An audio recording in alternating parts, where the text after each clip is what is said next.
కూడా జై భీమ్.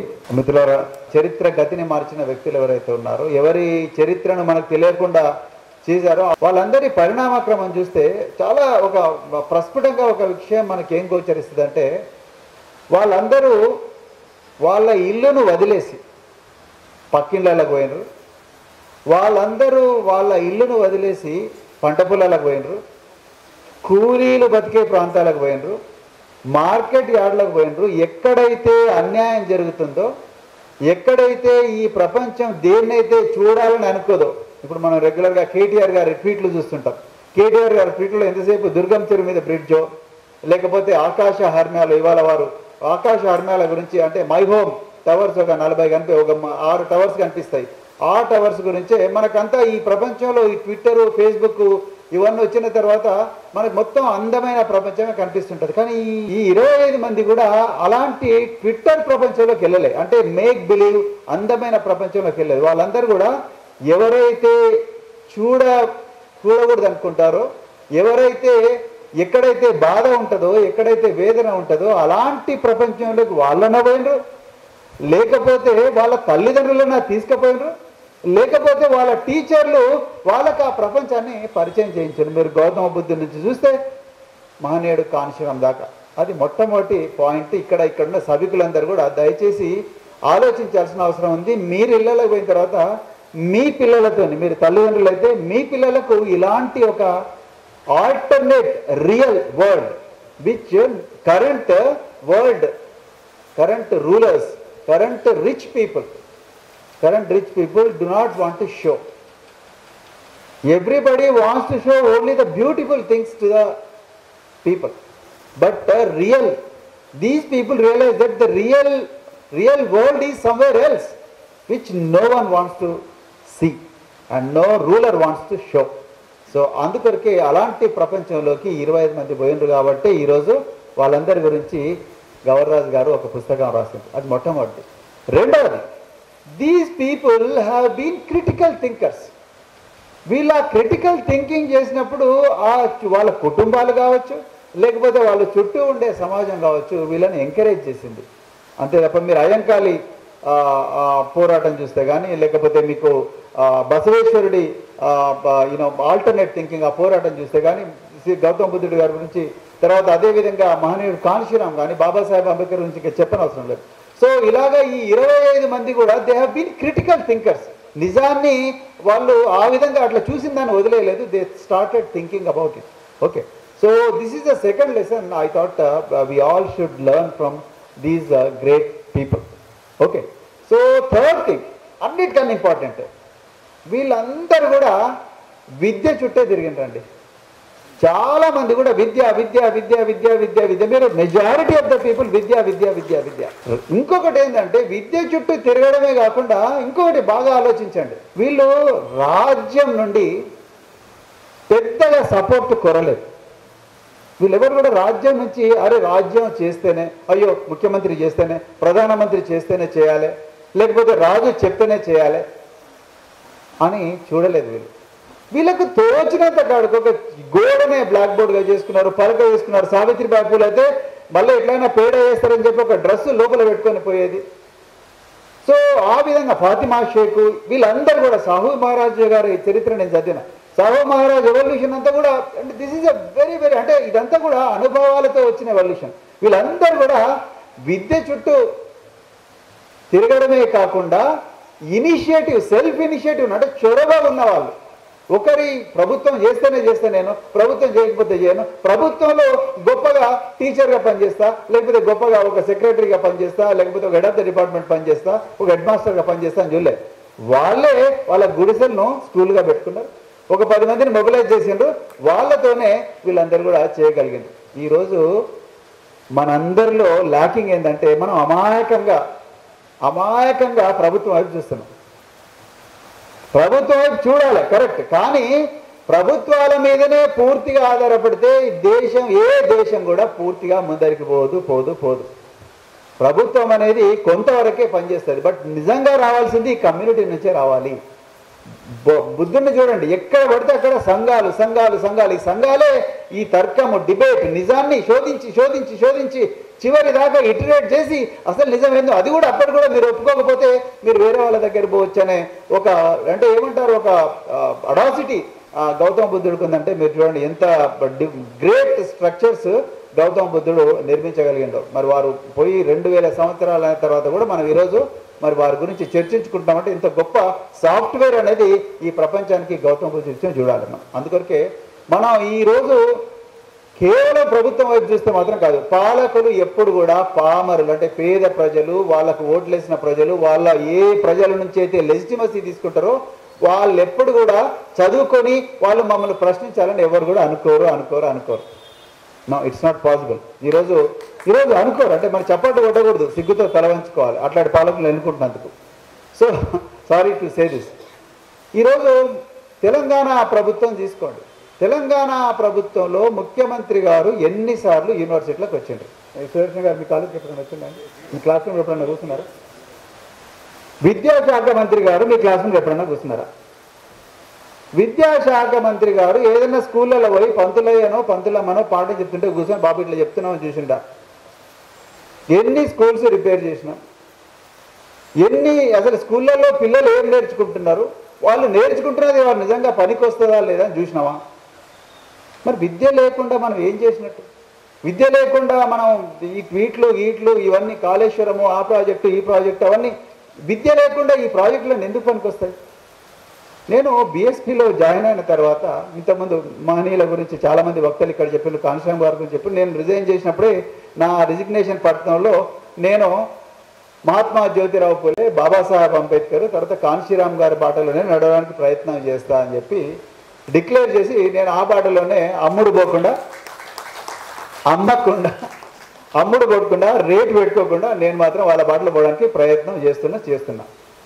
ఆ క్రమంలోనే నేను ఆదిలాబాద్ జిల్లాకు పోయినా బీఎస్పీలో జాయిన్ అయిన తర్వాత. ఆదిలాబాద్ జిల్లాలో మేదరి కుటుంబాల దగ్గరికి, కుమ్మరి కుటుంబాల దగ్గరికి పోయి మీరు ఏం చదువుకున్నారంటే చదువుకోవడం ఎక్కడ బాంచను, ఎవరు చదువుని ఇచ్చిండ్రు మమ్మల్ని అని వాళ్ళు అంటారు. నేను అనుకున్నాను 75 సంవత్సరాల ముసలి చెప్తున్నారేమనుకున్నా, 40 సంవత్సరాల వయసున్న మహిళలు పురుషులు కూడా మేము చదువుకోలేదని చెప్తున్నారు. 40 సంవత్సరాలు అంటే అదేదో పెద్ద రాతియుగమో, ఆసఫ్ జాహీ వంశస్థులో, కుతుబ్ షాహీ వంశస్థులో, లేకపోతే బహుమన్ సుల్తాన్ల టైం కాదు, మొన్ననే స్వాతంత్రం వచ్చిన తర్వాతనే ఈ నిరక్షరాస్యత అది. నిన్న భువనగిరి పట్టణం పైన బయటి కమ్మరులు అంటే రోడ్డు మీద మరి కమ్మరి పని చేసేవాళ్ళు, అది పెద్ద సమ్మెట పట్టుకొని కొడుతూ మరి ఐరన్ మెల్ట్ చేసేవాళ్ళు, ఐరన్ అంటే ఇంప్లిమెంట్ చేసేవాళ్ళు, కొడవళ్ళు, కత్తులు ఇవన్నీ చేసేవాళ్ళు, గడ్డపారలు చేసేవాళ్ళు, వాళ్ళ దగ్గర పోయిన తర్వాత భర్తను అడిగిన ఏం చదువుకున్నావు? ఆయన వయసు 20 సంవత్సరాలు 22 సంవత్సరాలు. మీరు అడిగే ప్రశ్న నాకు అర్థమైతే లేదు సార్ అన్నాడు. తెలంగాణలో భువనగిరి పట్టణంలో హైదరాబాదుకు 60-55 కిలోమీటర్ల దూరంలో ఉన్న భువనగిరి పట్టణంలో నేను మీరేం చదువుకున్నారు అని అడిగితే ఏం ప్రశ్న అడుగుతున్నావు సార్ అన్నాడు. ఇంకా మహిళ ఆయన భార్య పక్కన కూర్చొని ఉంది, ఆమె ఫోటో పెట్టి నేను ట్వీట్ చేసిన. సో ఆమెను ఏం అడిగినంటే మీ పిల్లవాడిని ఏం చేయిస్తారు, తెలుగు వస్తుందని అడిగిన. ఎందుకైనా మంచిది, మళ్ళీ నా క్వశ్చన్ అర్థమైంది. తెలుగు వస్తుందా అంటే ఆమె అన్నది కొంచెం వస్తుంది సార్, వస్తుంది డెఫినెట్గా వస్తుందని అంటే మీరు మీ పిల్లవాడిని ఏం చేయించాలనుకుంటున్నారండి? అవరకు ఒక 7 సంవత్సరాలు కొడుకున్నాడు అంటే ఆమె అంటది వాళ్ళ భర్తను అడుగుతుంది ఈ ప్రశ్న ఏంది అని. వాళ్ళ భర్తను భార్య అడుగుతున్నది ఈ ప్రశ్న అంటే ఏంది అని. సో పిల్లవాడిని దగ్గరికి తీసుకొని ఏం చదువుతున్నావు అంటే ఆయన వాళ్ళ మమ్మీ దగ్గర చూస్తున్నాడు. బడికి పోతున్నా, 4వ తరగతి చదువుతున్నా, వాళ్ళ మమ్మీ దిక్కు చూస్తున్నాడు. ఏం చెప్పాలి? ఇది మన బంగారు తెలంగాణ. ఇక మీరు చప్పట్లు కొట్టుండి కానీ నాకైతే ఏడుపు వస్తున్నారు. ఇవి ఎన్నిసార్లు అని కొడతారు, అట్లా కొట్టుకొని ఓట్లు గుద్దినాం. వాళ్ళే అక్కడ చూస్తున్నారు, వాళ్ళే ట్వీట్లు పెడుతున్నారు. ఓకే. రెండవది ఒక చెప్పులు కొట్టుకునే మాదిగ కులస్తుని దగ్గరికి పోయినా, ఆయన వయసు 75 సంవత్సరాలు. ఆ 75 సంవత్సరాల వయసు అయ్యా ఏం చదువుకుని, నేను ఏం చదువుకున్నా అడగడం అనేది అరిగిపోయిన రికార్డు అని చెప్పేసి తాత మీ పిల్లలు ఏం చదువుకున్నారు అడిగిన. ఏం చదువుతారు వాళ్ళు, పెళ్ళిళ్ళు చేస్తున్నారు, కూలి పని చేస్తున్నారు పోను. ఇది మన తెలంగాణ.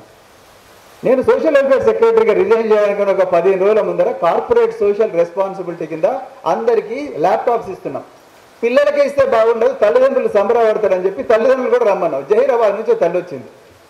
వచ్చి అమ్మ మీరు మాట్లాడకపోతే నేను ల్యాప్టాప్స్ ఇయ్యనని నేను కొంచెం భయపెట్టిన. ఎందుకంటే మరి మహిళలు మాట్లాడరు, మా తెలంగాణలో మాట్లాడినాము. సో ఎక్కడ మాట్లాడినాము, తెలంగాణలో కూడా మాట్లాడినాము. మీటింగ్లకు తీసుకురాము. ఇక్కడ లక్కీగా ఒక 5-6 మంది మహిళలు వచ్చేయండి, సంతోషం. కానీ మీ భర్తలకు థ్యాంక్స్ చెప్పాలి, మీ భర్తలకు, మీ లైఫ్ పార్ట్నర్స్కి, మీ తల్లిదండ్రులకు. బట్ జనరల్గా అయితే రానియారు. సో ఆమెను నువ్వు మాట్లాడితే కానీ పిల్లలకి ఏంటంటే ఆమె లేచింది, ఏడుస్తున్నది. బాంచను నేను మొట్టమొదటిసారి హైదరాబాద్కి వచ్చిన కదా వణుకుతున్నా, నాకు భయం అవుతున్నా, నేను మాట్లాడలేదు అన్నారు. అమ్మ నీ కాళ్ళతో మాట్లాడు తల్లి అన్నాను. ఏం చదువుకున్నారు అన్న. నేను సంతకం చదువుకున్నాను కదా. ఆమె వయసు 40 సంవత్సరాలు. సంతకం చదువుకున్నా అంటే ఓన్లీ అంగూట చాపు కాదు, నేను సంతకం మాత్రమే పెట్టగలను అని ఆమె చెప్పాలని అనుకుంటున్నది. మీరు తెలంగాణలో గ్రామీణ ప్రాంతాల్లో పారిశుద్ధ్య కార్మికులు, నేను కుందన్బాగ్ IAS IPS క్వార్టర్లలో ఉంటాను. ఈ పారిశుద్ధ్య కార్మికులు బతికే వాళ్ళందరూ రోజు ఊడుస్తుంటారు. ఎక్కడ ఊడకపోయినా IAS IPS క్వార్టర్లలో ఊడవాల్సి వస్తుంది. ఎందుకంటే వాళ్ళే మహారాజులు, మరి వాళ్ళే ఇలా కానీ జీతాలు హెడ్ ఆఫ్ ద డిపార్ట్మెంట్ కాబట్టి అమ్మ మీరు ఏం చదువుకున్నారు, మాకేమన్నా ఎవరైనా మామిడి పళ్ళు సీజన్లలో తీసుకొస్తే అన్ని తీసుకొచ్చి నేను వాళ్ళకి ఇస్తాను. అమ్మ మీరు ఏం చదువుకున్నారంటే ఆమె అవుతుంది. ఏం చదువుకోలేదు సార్, ఊర్లో నుంచి బతికేందుకు ఎక్కడికి వచ్చిన మేస్త్రి పని ఇచ్చిండి, ఈ పని చేస్తున్నామని చెప్తారు. అసలు ఎక్కడున్నా మనం ఎవరిని అడిగినా నేను ఏం చదువుకోలే అంటాను. అంటే ఎందుకు చెప్తున్నా అంటే ఈ చదువు అనేది లేకపోతే నీ కాళేశ్వరం ప్రాజెక్ట్ నీకేం హెల్ప్ చేస్తుంది, నీ దుర్గం చెరువు బ్రిడ్జ్ నీకేం హెల్ప్ చేస్తుంది, మై హోమ్ రామేశ్వరరావు ఈ ఆకాశార్మాలు మనకేం చేస్తాయి, హైటెక్ సిటీలు ఏం చేస్తాయి, ఆ చేసిన ఏ వర్గాలకు చెందిన ప్రజలకు అవి ఉపయోగపడుతున్నాయి. అసలు ఉపయోగపడాల్సిన వర్గాల ప్రజలు దీని పక్కన బస్తీలలో బతుకుతున్నారు. చీపురు పట్టుకొని ప్రతిరోజు కూడా. నేను ఓ రోజు స్టోరీ చేయకపోయినా 75 సంవత్సరాల ముసలామ కూడా ఊడుస్తూనే ఉన్నది. అమ్మ ఎందుకు ఊడుస్తున్నావు, నువ్వు అల్లుళ్ళతో మన్మలతో వీళ్ళతో ఆడుకోవాలి కదా అంటే ఏం చేయను బాంచను, మన వాళ్ళు ఎవరు చూసుకుంటే పరిస్థితి లేరు, గవర్నమెంట్ నుంచి వచ్చే 2000 పెన్షన్ సరిపోదు, అందుకొరకు నేను ఊడకపోతే ఇంకా నా బతుకు నాశనం అయిపోతుందని మళ్ళీ చేసి చదువుకున్నావు అని అడగలేదు. ఎందుకంటే నాకు అర్థమైపోయింది స్టోరీ. సో పాలక వర్గాలు ఎప్పుడు కూడా చదువు గురించి ఆలోచించవు అని నాకు క్లియర్గా అర్థమైంది. కానీ ఈ మహనీయులు బహుజన వారియర్స్ 25 మంది వాళ్ళు చదువు మీదనే ఫోకస్ చేసిండు. చదువు గౌతమ్ బుద్ధ డిజైన్లో కూడా అంటే మొత్తం ప్రపంచాన్ని చదివి బాధను ఆవేదన చదివి మనకు ఒక గొప్ప సిద్ధాంతాన్ని గౌతమ్ బుద్ధుడు ఇచ్చిపోయాడు. సో ఆ విధంగానే ఈరోజు ఈ సభలో కూర్చున్న వాళ్ళందరూ కూడా నా ఒక్కటే చేతులెత్తి నమస్కరిస్తున్నా. దయచేసి మీరు ఎక్కడున్నా కూడా చదువు మీద ఫోకస్ చేస్తే బాగుంటుంది. మీ చుట్టుపక్కల 10 మంది పిల్లల్ని తీసుకొచ్చి వాళ్ళు కూర్చోబెట్టి వాళ్ళకి ట్యూషన్ చెప్పడము, లేకపోతే మీ పిల్లలకి ఈ బుక్ ఇచ్చి దీన్ని చదివించి అట్లాంటి లైబ్రరీలు పెట్టించి వాళ్ళతో చదివిస్తేనే బాగా చదువుకున్న తరం వస్తే తప్ప ఈ దేశం కానీ ఈ జాతి కానీ బాగుపడదని నేను అనుకుంటున్నా. ఈరోజు మీరు ఒక చిన్న ఎగ్జాంపుల్ చెప్తా. BC సెన్సస్ 1932వ సంవత్సరంలో బీసీలు ఎంతమంది ఉన్నారనేది ఒక సెన్సస్. ఒక చిన్న ఎగ్జాంపుల్. పాలకులు మనం ఎట్లా ఉండాలని అనుకుంటున్నారంటే 32లో సెన్సస్ అయింది. 2021లో మళ్ళీ BC సెన్సస్ పెట్టమని వాళ్ళు అడుగుతున్నారు. లీడర్లు నానా డిమాండ్ చేస్తున్నారు. కానీ గవర్నమెంట్ ఆఫ్ ఇండియా కొంచెం కూడా కదులుతలేదు. ఎందుకు? అసలు BC సెన్సస్ 2021లో చేయడానికి ప్రతిబంధకాలు ఏమున్నాయి? ఏం లేవు. నువ్వు జనాభా గణన చేసేటప్పుడు దాని పక్కన ఒక కాలం పెట్టి నువ్వు ఎడ్లున్నాయా, గొడ్లున్నాయా, చదువుకున్నావా లేదా, మోటార్ సైకిల్ ఉందా, సైకిల్ ఉందా, కారు ఉందా అని రాసుకొని నీ ఆర్థిక నిజాలను ఒక కాలం రాస్తే అయిపోతుంది. అసలు BC సెన్సస్లో ఈ నిజాలు బయటపడితే ఎవరికి నష్టం? పాలక వర్గాలకు నష్టం. ఈ పాలక వర్గాల పర్సెంటేజ్ ఎంత? 1%. మనం 99% ఉన్నాం. 1% 99% ఇప్పటికి కూడా అదే చీకట్లో పెట్టాలని కోరుకుంటున్నది. మరి ఎక్కడుంది మనం చదువు? మరి ఎక్కడ వెళ్ళి చదువుకున్న వాళ్ళు, ఈ యూనివర్సిటీ స్కాలర్స్ ఎక్కడ వెళ్ళరు, ప్రొఫెసర్లు ఎక్కడ వెళ్ళరు, అసలు చదువుకున్న వ్యక్తులందరూ ఈ డిగ్రీ కాలేజ్ స్టూడెంట్స్ ఎక్కడ వెళ్ళరు, PG కాలేజ్ స్టూడెంట్స్ ఎక్కడ వెళ్ళరు? అసలు మనం చదువుకున్నామా? ఎందుకు దీని మీద ప్రశ్నిస్తలేము? So thank you very very much. I wish you all the very best. Jai Bhim.